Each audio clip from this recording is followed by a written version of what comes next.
여성가족부가 발표한 2023 통계로 보는 남녀의 삶이라는 자료에 의하면 우리나라의 1인 가구는 2022년 기준으로 750만 2천 명 가까이 됩니다. 행정안전부에서 발간한 2023 행정안전 통계연보에 따르면 여성가족부가 발표한 1인 가구 통계보다 약 220만 가구가 더 잡혀 있는데요. 이는 작년 말 기준 972만 가구가 1인 가구인 것으로 집계되었습니다. 그러면 우리나라는 총 몇 가구로 구성되어 있을까요? 행안부 인구조사에 따르면 약 2370만 가구로 구성되어 있습니다. 그러면 2370만 가구 중에 972만 가구가 1인 가구인 셈이며 수치로는 41%가 1인 가구인 셈입니다. 조상원 행안부 지방자치분권실 주민과장은 이 추세대로라면 내년 초에는 1인 가구가 1000만 가구를 넘어설 것이 확실하다고 설명을 덧붙였습니다. 이 말에 따르면 대한민국에서 어림잡아 두 집 중 한 집은 1인 가구라는 셈이 됩니다. 그러면 이 1인 가구 중 어느 연령대가 가장 많을까요? 70대 이상이 가장 많았고 60대가 그 다음 다시 50대 순으로 나타났는데요. 나 혼자 산다와 같은 TV 프로그램에서는 20에서 40대가 혼자 사는 모습을 자주 보여주지만 실제 1인 가구의 절반 이상인 54%가량은 50대 이상이었습니다. 어쨌든 1인 가구가 증가한다는 것은 앞으로도 불보듯 뻔한 일입니다. 젊은 세대들은 결혼을 안 하고 베이비부머 세대들은 본격적인 노후를 맞이하게 되는데 부부라도 인생의 마지막을 함께 할 수 없기에 혼자 남겨질 수밖에 없기 때문입니다. 지금까지는 계속 청년층의 1인 가구가 증가했습니다. 그래서 현재까지도 청년들이 지낼 곳과 주택들을 어떻게 마련할까 하는 것들이 주요 이슈였습니다. 하지만 통계에서 보여드렸듯이 앞으로는 인구 구조상 완전히 역전이 됩니다. 30대 이하의 청년 가구 수는 줄어들고 60대 이상 가구 수가 엄청난 숫자로 증가하게 됩니다. 1인 가구가 청년 중심에서 고령자 중심으로 완전히 바뀌어 가게 됩니다. 그래서 고령자 중심으로 1인 가구가 바뀌게 되면 여성노인 1인 가구가 상당한 숫자로 증가할 것이라고 하는데요. 그 이유는 다음과 같습니다. 남자가 사망하고 나서 최소 10년 이상은 여성이 혼자 사는 기간이라고 합니다. 그러면 결국 고령 사회가 도래하여 고령자 1인 단독 가구가 많아진다는 것은 노인 여성 1인 가구가 증가한다는 것과 같은데요. 이웃나라인 일본도 이미 그런 현상을 겪었습니다. 우리나라는 10에서 15년의 시간을 두고 일본 사회 구조를 비슷하게 쫓아가는데요. 현재 우리나라는 남성의 1인 가구는 30대가 가장 많고 여성의 1인 가구는 60대가 가장 많습니다. 일본 또한 젊은 남성과 고령 여성이 1인 가구의 주요 연령층이 되었습니다. 참고로 이런 노령화와 1인 가구화의 시기를 일본이 먼저 겪었기 때문에 전반적인 시스템이 우리보다 훨씬 낫고 그 시스템의 좋은 점을 배워 적용할 필요가 있겠습니다. 요즘엔 100세 시대라고들 하는데 사실 100세 시대는 여성이 준비해야 되는 시대라고 말해도 될 정도입니다. 일본 국민의 경우 90세 이상의 87%가 여성이고 100세 이상으로 넘어가게 되면 89%가 여성이라고 합니다. 우리나라도 일본과 같이 남성 수명이 여성에 비해 길지 않기 때문에 100세 시대는 어떻게 보면 여성이 준비해야 되는 시대라고 볼 수 있습니다. 남성분들도 나는 100세를 어떻게 준비해야 할까 고민하실 수 있겠지만 안타깝게도 초고령 사회의 주역은 아직까지는 여성이고 여성분들이 준비를 많이 하셔야 한다는 게 전문가들의 의견이기도 합니다. 그러면 수명이 길어지면 어떤 일이 일어날까를 고민해 보셔야 합니다. 수명이 길어지면 기본적으로 질병이 많이 생깁니다. 그 질병 중에서도 수명이 길어지면서 생기는 질병은 어떤 것이 있을까요? 85세 이후를 예로 들자면 웬만한 성인병인 당뇨병, 뇌졸중, 뇌경색 이런 것들은 그 전에 다 나타납니다. 그런데 나이가 드는 걸로 인해 나타나는 제일 대표적인 질병이 치매입니다. 따라서 치매에 대한 대비가 제일 중요하게 떠오르게 되고 그 외에도 위에 말씀드린 중대 질병들이 튀어나오게 됩니다. 정신이 온전하면 몸이 아프더라도 본인 의사결정에 의해 삶이 어느 정도 통제가 됩니다. 가족들과 소통도 되니까 간병을 해도 그나마 덜 지치게 됩니다. 하지만 치매는 답이 없습니다. 오죽하면 암 같은 중대 질병은 내가 걱정할 일이고 치매는 가족이 걱정할 일이라고 합니다. 중대 질병은 내가 고통을 느끼니 힘든데 치매는 내가 아픈 줄도 잘 모르고 가족이 더 고통받기 때문입니다. 건강 관리를 잘해 치매의 위험에서 어느 정도 벗어났다면 중대 질병에 대비를 해놓으면 좋은데요. 예를 들어 60세 남성이 75세까지 15년의 기간 동안 10명 중에 2명이 사망을 합니다. 생각보다 많은 사망인데요. 그 다음에 92세까지 사는 사람들도 10명 중에 2명입니다. 아이러니한 것은 인생의 후반전은 전혀 평등하지가 않다는 겁니다. 내가 남자일 경우 60세가 되면 내 주위 10명 중에 2명은 15년 이내 사망을 하고 10명 중에 2명은 32년 이상까지 사는 아주 불평등한 세상이라는 것입니다. 일반적으로 남성의 사망률은 고령 초기에 높은 편이고 여성들은 남성에 비해 후반부로 그 시기가 밀리게 됩니다. 이러한 현상 때문에 여성들이 겪는 특별한 시기가 있다고 하는데요. 여성은 3번의 노년기를 겪는다고 합니다. 첫째는 부모님 인생 후반부를 여성들이 많이 케어해주면서 보냅니다. 남자들은 자기 부모든 장모님이든 신경을 써준다고 하지만 대부분은 여성이 결국 친정이나 시댁을 왔다 갔다 하면서 좀 더 세심하게 그들을 케어하게 됩니다. 두 번째는 남편의 인생 후반부를 또 케어하게 됩니다.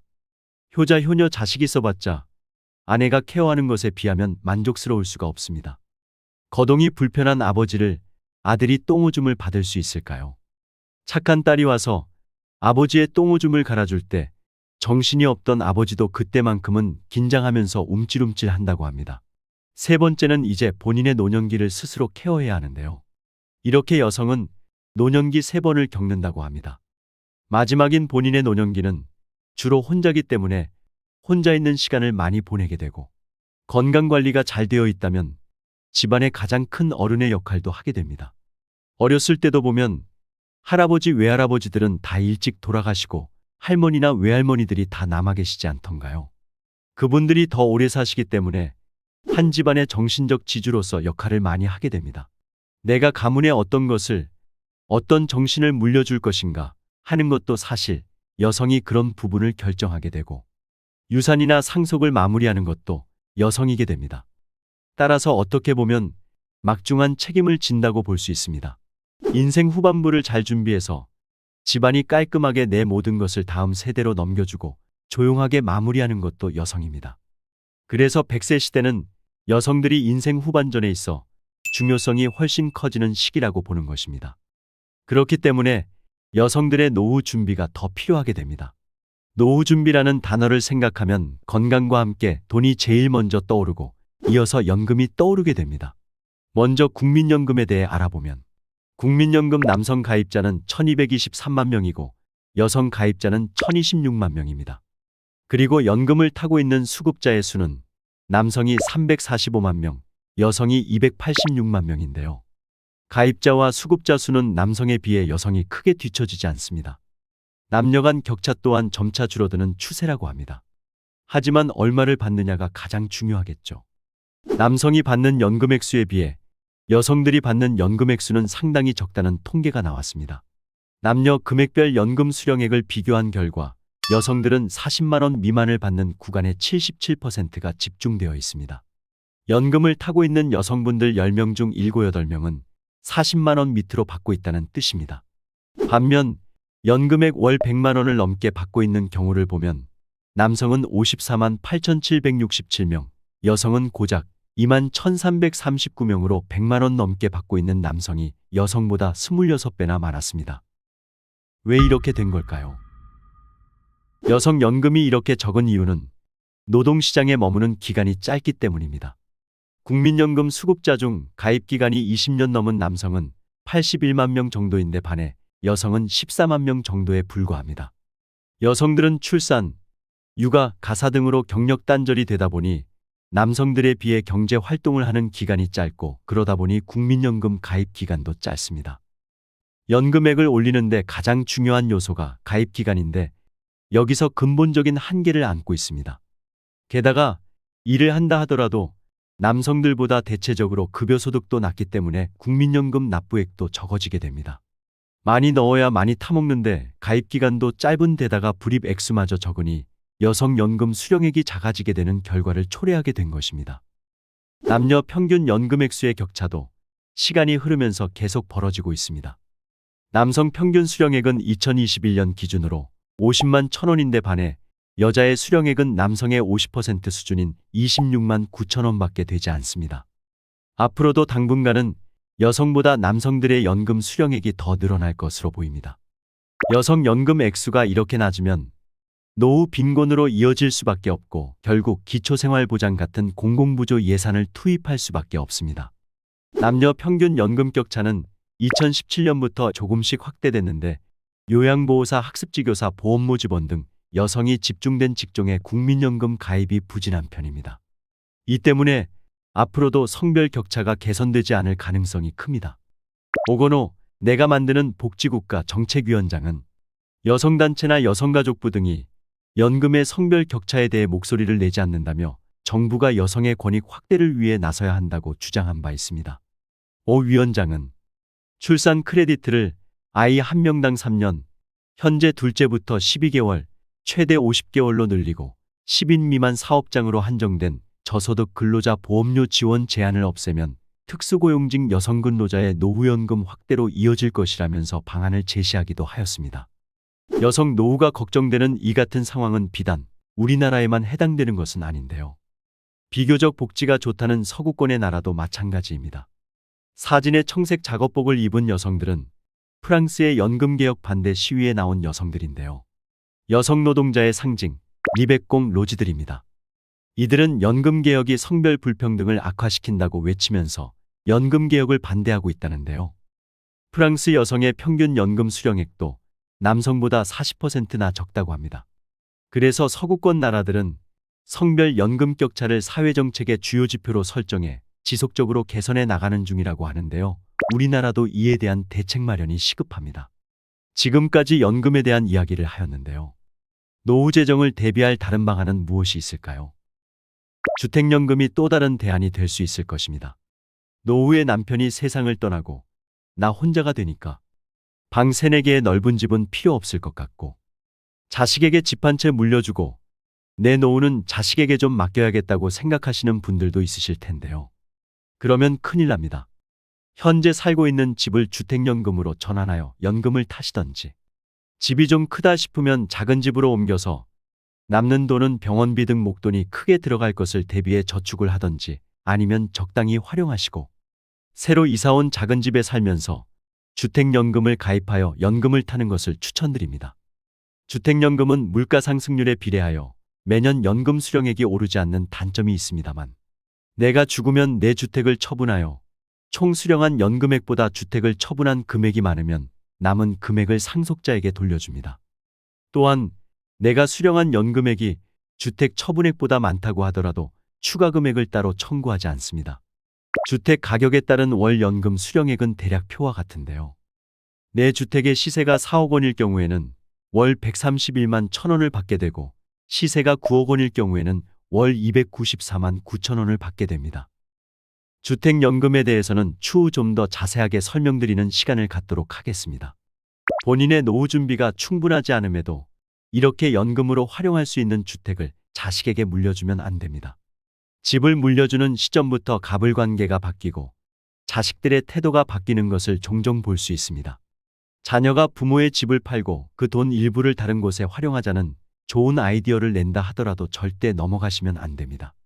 정말 그 방법이 진실되고 통한다 하더라도 잘 되면 다행이지만 낮은 확률이라도 잘 되지 않으면 내 하나뿐인 재산을 잃게 되는 것이기 때문에 정말 조심하셔야 합니다. 노후에는 욕심을 좀 내려놓는 것이 좋습니다.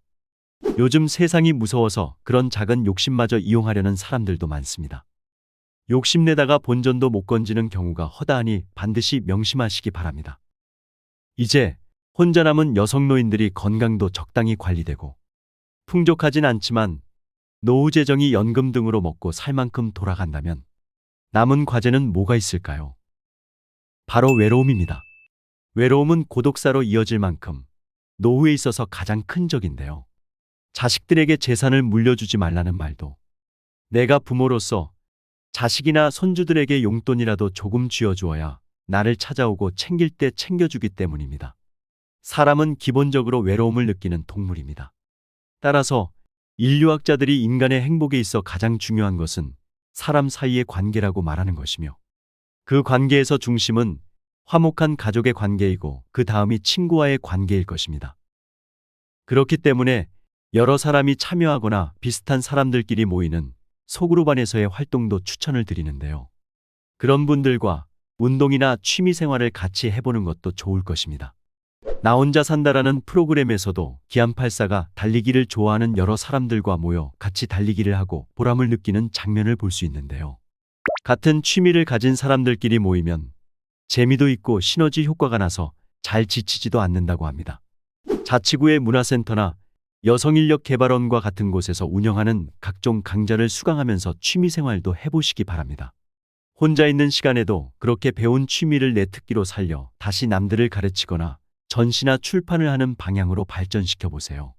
노래나 악기, 글쓰기, 뜨개질, 요리, 요가나 필라테스 같은 운동, 명상, 컴퓨터, 유튜브, 블로그, 각종 다이 만들기 등 모든 것이 취미로 시작해서 특기로 발전시킬 수 있는 것들입니다. 오늘 내용을 다시 한번 정리해 드리면 앞으로 100세 시대는 여성들이 인생 후반전에 있어서 훨씬 중요성이 커지는 시대라고 말할 수 있습니다. 또한 남성들보다 평균 10년 이상 오래 살기 때문에 한 집안의 마지막을 책임지는 역할을 한다고도 볼 수 있습니다. 그렇기 때문에 먼저 떠나는 남편이나 본인들 앞가림하기 바쁜 자식들을 너무 믿지 말고 나의 건강은 물론 노후 재정을 잘 준비해야 하고 외로움도 이겨내면서 혼자만의 시간을 잘 활용할 수 있는 준비를 하는 것이 중요하다고 볼 수 있겠습니다. 마지막으로 서울 마포 노인종합복지관에서 몇 년째 진행해오고 있는 한 프로그램을 소개해드리고자 합니다. 워싱턴 의과대학의 연구에 따르면 배우자의 사망으로 인한 스트레스는 100점 만점에 100점이라고 합니다. 이 연구 결과는 한 사람에게 배우자의 존재가 얼마나 큰지 잘 보여주고 있습니다.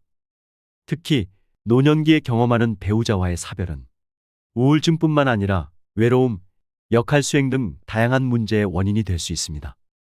그래서 사별 슬픔의 감정을 충분히 느끼고 회복하는 적절한 애도 과정이 필요합니다. 해당 프로그램은 배우자와 사별한 여성 1인 독거 어르신들을 위한 프로그램인데요. 어르신들의 사별로 인한 우울증을 예방하고 아픔을 극복하기 위해 윌리엄 워든의 애도 과업을 참고하여 4단계의 애도 과정을 진행하는 것이라고 합니다. 1단계는 상실 수용 단계로 상실을 현실로 받아들이는 주제인데요. 여기서는 전년도 참여자와의 경험을 공유하고 애도에 대한 미니 강의를 진행하며 인생 그래프를 그려보는 활동 등이 포함됩니다. 2단계는 애도 고통 감내 단계로 사별 슬픔을 극복하기라는 주제인데요. 여기서는 사포에 고생한 손을 그리고 남편에 대한 감사장이나 미움상을 작성하는 활동입니다. 3단계는 고인 부재 환경 적응 단계로 고인이 없는 환경에 적응하기라는 주제인데요. 본인의 버킷 리스트를 작성하고 맞춤형 노후 정보를 제공하는 과정입니다. 4단계는 새로운 삶 발견 및 투자 단계로 새로운 삶 살아가기라는 주제인데요. 화분 만들기를 하고 묘비명을 작성하는 과정입니다. 해당 프로그램에 참여하신 분들은 전후 수치 측정에서 슬픔과 우울감이 완화되고 회복 탄력성이 향상되는 등 배우자 사별로 힘들던 삶의 회복을 맞았다고 합니다. 이런 좋은 프로그램이 더 발전하고 널리 퍼졌으면 좋겠습니다. 여러분들의 생각이나 살고 있는 이야기도 댓글로 남겨주세요. 여러 사람들과 함께 생각을 나누면 도움이 될 것입니다. 오늘 다루지 못한 추가적인 내용은 추후 영상으로 또 올리도록 하겠습니다. 구독 버튼과 좋아요 부탁드리고 알림 설정을 해놓으면 올라오는 영상을 바로 시청할 수 있습니다. 여러분들의 행복한 노후를 기원합니다. 감사합니다.